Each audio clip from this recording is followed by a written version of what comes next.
Hey guys, কি খবৰ আজি আপোনালোকৰ মাজলৈ এটা নতুন ভিডিও লৈ আহিছো যদি ভিডিওটো চাই ভাল লাগে like comment share and subscribe কৰি দিব অসমত জনপ্ৰিয় ধাৰাবাহিক বেহাৰবাৰী আউটপোষ্টৰ জনপ্ৰিয় অভিনেতা মুকুতা চৈত্যত অভিনয় কৰা অভিনেতা অচ্চিনি দেখাই দিছে এটা ভাল খবৰ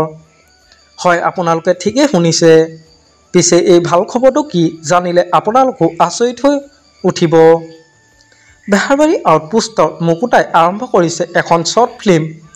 নিজৰ কাহিনীয়ে নিৰ্মিত বেহাৰবাৰী আউটপোষ্টৰ মুকুতাদাই শৰ্ট ফিল্মত ইতিমধ্যে তাৰ কাম আৰম্ভ হৈছে এই বিষয়ে জনপ্ৰিয় অভিনেতা মুকুতা দেখাই কি ক'লে শুনিলো আহকচোন সৰু ভিডিও ক্লিপ এটা আপোনালোকক জনাবলৈ পাই খুশি হৈছোঁ যে জীৱনত পোন প্ৰথমবাৰৰ কাৰণে মোৰ নিজৰ কাহিনীৰে এখন ছুটি ছবি কৰিম বুলি আগবাঢ়িছোঁ আৰু লোকেশ্যন হ'ব যোৰহাটত আৰু অহা 12 আৰু 13 জুন তাৰিখে ছুটি ছবিখন আমি কৰিম যদিও কাহিনী মোৰ তথাপিতো সেইটো লিখিছে আমাৰ বেহাৰবাৰী আউটপোষ্টৰ এছিষ্টেণ্ট স্ক্ৰিপ্ট ৰাইটাৰ সাগৰ সংগম দিহিঙীয়াই আৰু কেমেৰা কৰিব আমাৰ সকলোৰে মৰমৰ প্ৰাঞ্জল শৰ্মা অৰ্থাৎ ভলাই আৰু ডাইৰেকশ্যনত দুজন ভাল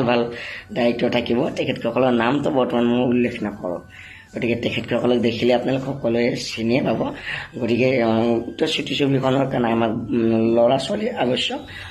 সৰু লগতে ডাঙৰো আৱশ্যক ডাঙৰ বিবাহিত বা অবিবাহিত তেনেকুৱা যদিহে আপোনালোক আগ্ৰহী তেনেহ'লে অতি সোনকালে তলত দিয়া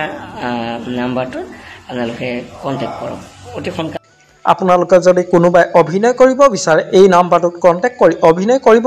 পাৰিব আমাৰ আজি ভিডিওটো আছিল ইমানেই আজিলৈ বাই বাই তোমাৰ বাবে